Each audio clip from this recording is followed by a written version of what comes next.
다니엘서 9장 15절에서 19절까지 말씀입니다. 제가 봉독해 올립니다. 강한 손으로 주의 백성을 애굽 땅에서 인도하여 내시고 오늘과 같이 명성을 얻으신 우리 주 하나님이여, 우리는 범죄하였고 악을 행하였나이다. 주여 곧 구하옵나니 주는 주의 공의를 따라 주의 분노를 주의 성 예루살렘 주의 거룩한 산에서 떠나게 하옵소서.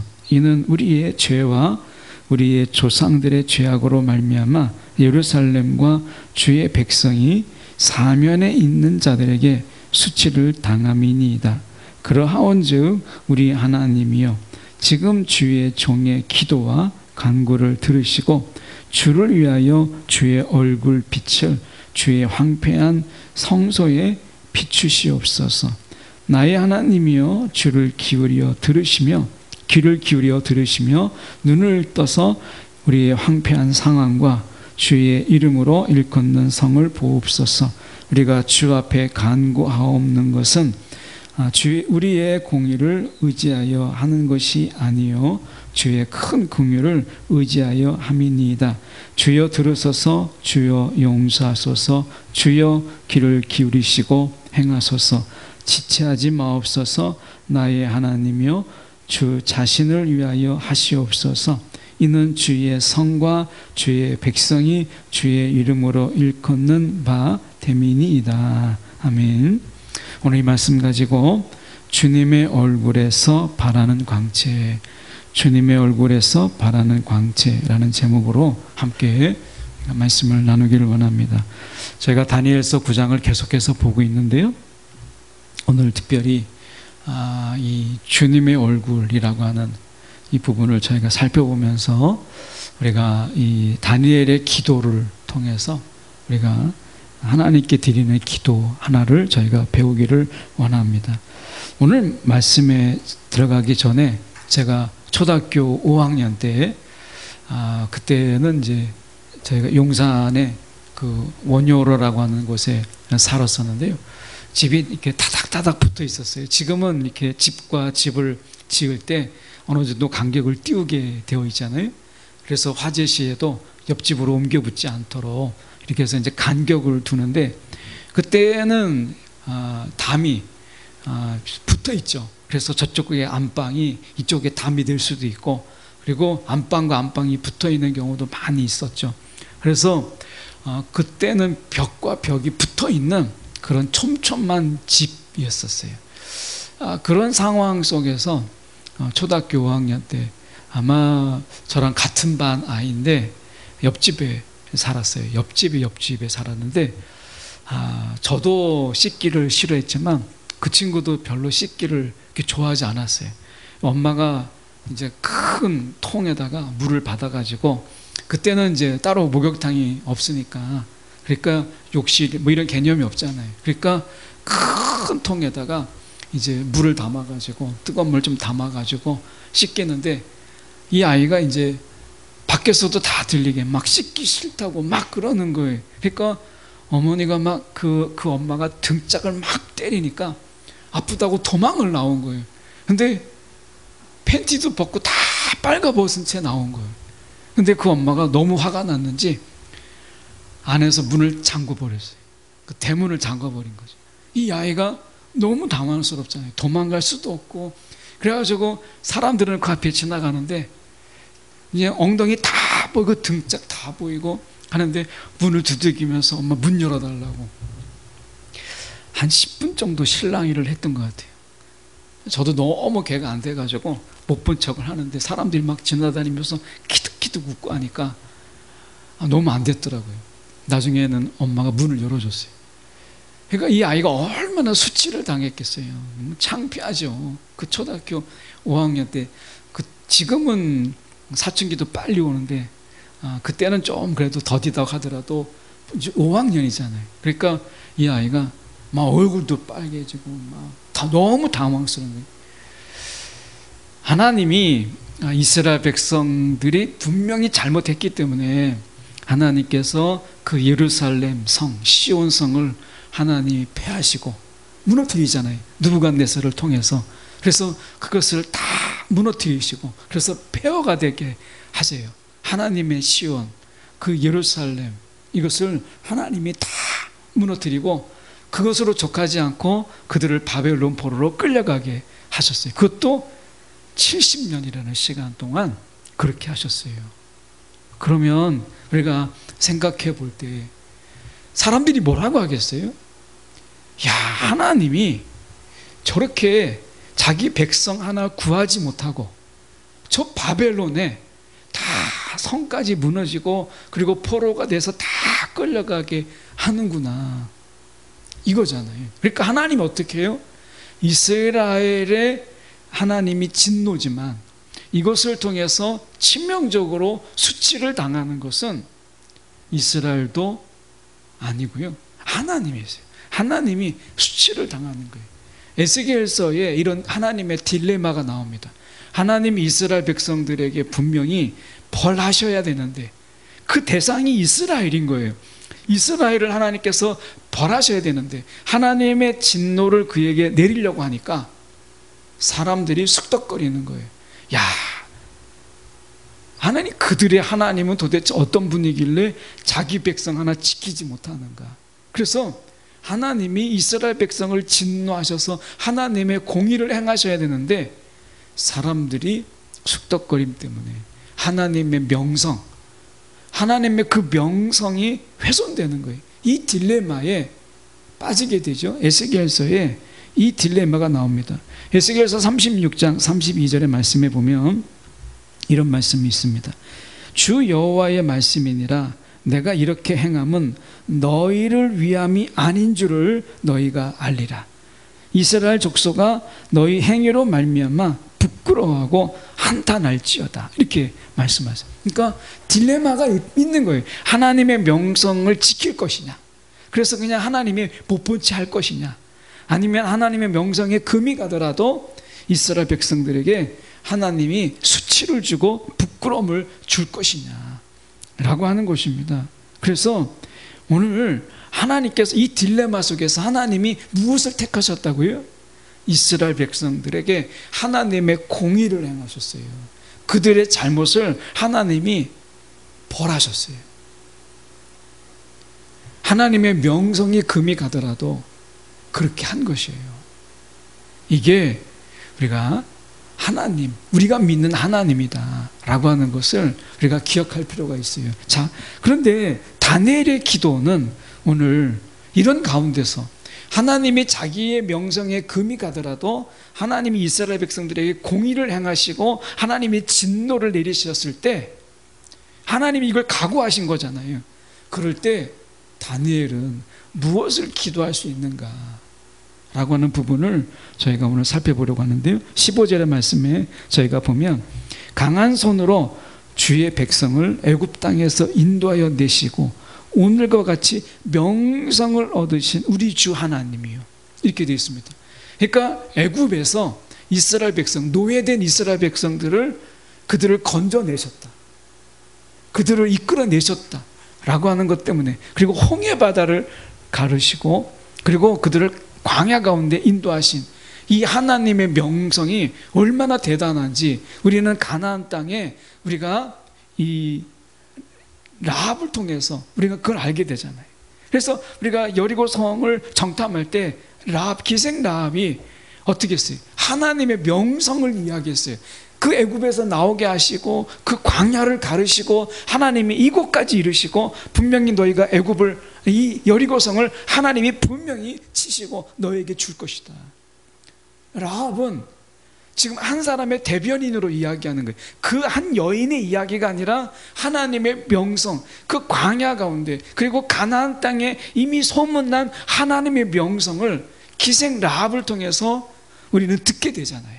정탐꾼들이 그만큼 이미 가나안 땅에 하나님의 명성이 이미 대대로 소문이 난 거예요. 그래서 이 소문이 어디까지 났느냐? 이것이 메소포타미아 지역까지, 지금의 이라크 이런 지역이죠. 이런 지역까지 크게 하나님의 명성이 이미 자자하게 퍼졌다는 거예요. 그런 가운데서 명성이 높을수록 우리가 그 명성을 깨는 일을 하기가 어려워요. 왜냐하면 그 명성 자체가, 이제 그 이름 자체가 나를 자유롭게 하지 못하거든요. 근데 하나님께서 어떻게 하셨어요? 지금 주의 백성을 애굽 땅에서 인도해 내셨다는 이 엄청난 명성을 얻으신 하나님께서 그 명성에 얽매이지 않았어요. 어떤 것도 하나님을 우리가 올가맬 수 있는 게 없어요. 그게 명성이라 할지라도 하나님은 어떻게 했어요? 우리는 범죄하였고 악을 행하였나이다, 이렇게 얘기했을 때 하나님께서 어떻게 했어요? 16절에 보니까 주는 주의 공의를 따라, 하나님의 공의, 하나님의 공의를 따라 주의 분노를 예루살렘 주의 거룩한 산에 베푸신 거예요. 하나님은 명성이 중요한 게 아니라 이스라엘을 중요시 여겼다는 거예요. 이 점이 중요합니다. 하나님의 명성, 그 이름값, 그 어떻게 얻은 이름이에요. 그 명성이 어떤 것이에요. 그런데 하나님은 그 명성이, 세상의 사람들의 명성이 중요한 게 아니라 하나님은 이스라엘을 더 중요시 여겼다는 거예요. 오늘 이 하나님의 공의는 무엇을 보여주냐면, 하나님이 자신의 명성에 금이 가더라도 우리를 하나님은 더 소중히 여기신다라고 하는 것을 말씀하고 있다라는 거예요. 그래서 때로는 하나님이 구차하게 보일지라도요, 얼마든지 우리를 위해서 그렇게 하실 수 있어요. 세상에 제일 많이 욕하는 게 뭐예요? 예수 그리스도잖아요. 하나님을 어떻게 욕해요? 아니, 어떻게 독생자 예수, 그렇게 사랑의 하나님이라고 하는 분이, 아니 독생자, 자신의 그 유일하신 그 독생자를 어떻게 십자가에 내던질 수가 있느냐고 하는 거죠. 세상의 손가락질이 그런 거잖아요. 하나님의 명성에 금이 가는 거예요. 어떻게 하나님은 사랑이라고 하시는 그분이 어떻게 독생자 예수를 저 잔인하게 죽이는 그 십자가에 내던져서 그를 내어주어서 죽게 하는가? 아니, 예수님을 그렇게 내어주는 거라면 그분이 우리를 과연 지킬 수 있나? 이게 세상의 욕입니다. 세상이 예수를 십자가에 내어준 것을 욕하면서 하나님을 욕해요. 아니, 독생자 하나도 제대로 사랑하지 못하는 그분이 우리를 사랑할 수 있다고? 그분을 십자가에 내던지는 그 잔인한 분이 사랑이라고? 세상은 욕해요. 십자가를 욕하는 분들이 오늘 하나님을 욕합니다. 그런데 우리는 알죠. 그 십자가가 얼마나 큰 사랑인지. 독생자 예수 그리스도를 그 십자가에 그 저주 아래 내던짐으로 인해서 저와 여러분이 구원을 받고 하나님의 자녀가 되는 이 엄청난 특권을 얻게 됐다. 우리는 그게 사랑으로 보이는 거예요. 근데 세상은 잔인한 아버지, 아주 잔혹한 아버지, 자식을 내던지는 그런 비인간적인 그런 하나님, 아버지, 이렇게 이야기합니다. 여러분, 우리가 하나님을 모르면 그 하나님의 명성, 그 명성을 깨서라도 기어코 우리를 얻으시는 이 하나님의 사랑을 알지 못해요. 십자가는 그래서 우리에게는 너무 큰 사랑이에요. 말씀에 이렇게 말씀하잖아요. 16절 중반절에 보시면 우리의 죄와 우리의 조상들의 죄악으로 말미암아 예루살렘과 주의 백성이, 이 백성이 사면에 있는 자들에게 수치를 당함이니이다. 하나님이 그들을 내어줌으로 인해서, 이게 뭐예요? 죄악이죠, 죄악. 하나님은 그들의 죄악을 눈 감아 주어서 얻는 명성보다, 하나님은 명성을 깨더라도 우리가 이스라엘 백성들의 그 죄악을 하나님께서 벌하시는 것을 택하셨다라는 거예요. 그만큼 죄를 하나님이 싫어하시는, 하나님은 이스라엘 백성들의 죄악을 깨끗하게 할 수 있다면, 그들의 죄악을 하나님이 벌하셔서 그들을 다시 깨끗하게 돌아오게 할 수 있다면, 하나님의 명성은요 얼마든지 짓밟으라고 내어놓을 수 있다는 거예요. 그만큼 하나님께서 지금 죄를 싫어하신다라고 하는 것을 보여주고 있는 거예요. 하나님은요, 그냥 죄를 싫어하는 정도가 아니라 죄를 혐오하신다라고 하는 거예요. 그만큼 하나님이 우리의 죄악도 마찬가지입니다. 이 시대에 우리의 죄악을 우리가 하찮게 여기고 가볍게 여기고 뭐 이렇게 죄 지을 수도 있지라고 생각한다면 여러분 오해입니다. 하나님은 예수 그리스도를 통해서 그 십자가에서 우리의 죄값을 다 감당케 하실 만큼 하나님은 죄에 대해서요 정말 철저하고 그 죄에 대해서는 하나님은 혐오하세요. 이것을 우리가 알아야 돼요. 시대가 바뀌었다고 해서 죄의 가치가 더 약해진 게 아닙니다. 십자가의 은혜 속에서 죄는요 더 철저하게 우리 가운데 이 죄의 문제는 더 심각해지고 있다라고 하는 것을 우리가 기억할 필요가 있어요. 세상을 보세요. 세상을 깜짝깜짝 놀랄 뉴스들이 너무 많잖아요. 세상에 너무 놀랄 소식이 많은 거예요. 감히 뭐 입에 담을 수 없는 뉴스들이 너무 많잖아요. 오늘 말씀 속에서 이 시대의 약함을 우리가 기억해 보십시오. 이 시대의 약함과 하나님의 진노를 우리가 잊지 말아야 된다라고 말씀하고 있는 거예요. 그래서 17절이 중요합니다. 보면 그러하온즉 우리 하나님이요 지금 주의 종의 기도, 지금 이런 가운데서 다니엘이 지금 기도하는데 뭐라고 기도하냐면 우리를 위하여 이렇게 말하지 않습니다. 우리를 위하여라고 말하지 않고 지금 다니엘은 주를 위하여 이렇게 되어 있습니다. 주를 위하여, 우리를 위하여가 아니라 이제 주를 위하여 주의 얼굴 빛을 주의 황폐한 성소에 비추시옵소서. 주를 위하여. 다니엘의 기도가 이렇습니다. 주를 위하여. 근데 여기서 끝나는 게 아니라 19절에도 다시 이 말이 반복돼요. 우리가 이렇게 말씀합니다. 주여 용사옵소서. 주여 귀를 기울이시고 행하소서. 지체하지 마옵소서. 나의 하나님이여 주 자신을 위하여 그렇게 하시옵소서. 지금 다니엘이 그렇게 기도하는 거예요. 우리가 기도할 수 있는 게 지금 뭐예요? 주님을 위하여, 우리 말고 주님을 위하여 오늘 행하시옵소서. 지금이 이 기도가 우리가 필요한 때라는 거예요. 언제까지나 주님 우리를 위하여, 나를 위하여, 우리 가족을 위하여 주님 행하시옵소서. 우리가 많이 했잖아요. 주님 우리를 위하여. 근데 지금은 어느 때냐? 주님을 위하여. 이 기도가 필요한 때라는 거예요. 주님을 위하여. 우리가 지금 보면 이 땅과 도시라고 하는 도시를 생각해 보세요. 이 땅과 도시. 이 땅과 도시는 어떻게 보면 하나님께서 보실 때 예루살렘도 도시거든요. 그 도시를 하나님께서 그 도시에 그 많은 사람들이 모여 있으면서 죄악은 더 넘쳐났어요. 우리가 현대사회는 도시사회입니다.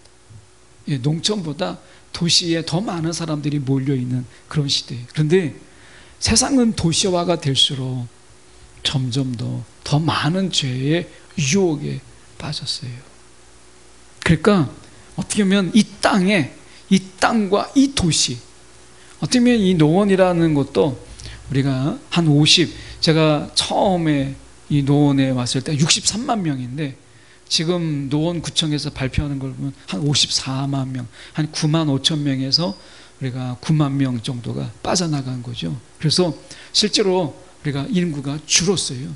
근데 인구만 줄은 게 아니라 제가 이제 요 가까운 대형 교회에 그 아버지 학교에서 거기 사역하는 사역자를 이제 제 조원으로 이렇게 오셔서 이제 같이 제가 조장이고 그분은 조원으로 이렇게 이제 같이 공부를 한 적이 있는데 이제 아버지 학교의 조원이죠. 이렇게 이제 했는데 그래서 이제 교세를 좀 물어봤어요. 그랬더니 밖에서는 막 몇몇 명이다라고 하는데 실제적으로는 그의 한 3분의 1 정도밖에 안 되더라고요. 그러니까 실제로 교세가 줄은 거예요. 근데 거기만 그런 게 아니라 이 지역의 주변에 보면 교회들이 더 우리가 생각지 않게 많이 약화되어 있다라고 하는 거예요.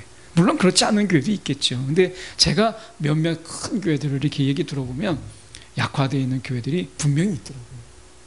인구만 줄은 게 아니라 결국 영적인 파워가 약해졌다는 거예요. 이 지역이 노원의 영적인 일은 노원 지역을 감싸고 있는 그런 영적인 파워가 약해졌다. 그 왜 그렇겠어요? 오늘 우리가 다니엘의 이런 기도가 이 노원을 위해서, 이 도시를 위해서 우리가 필요한 때다라고 하는 것을 생각해 보게 돼요. 그래서 우리가 지금 이 다니엘이 기도하잖아요. 지금 우리를 위하여 일하여 주옵소서. 그렇게 말하지 않아요. 주를 위하여. 우리가 기도를 바꿔야 된다는 거예요. 주님, 나를 위해서, 가정을 위해서, 하나님 우리 교회를 위해서가 아니라 이제 이 모든 걸 내려놓고 우리의 기도의 전환점이 필요한데 주를 위하여 행하여 주옵소서. 그래서 주를 위하여 주의 얼굴의 빛을, 그 광채를 이 황폐한 땅에, 이 황폐한 노원의 땅에 비추시옵소서. 이것을 기도할 때라는 거예요. 예.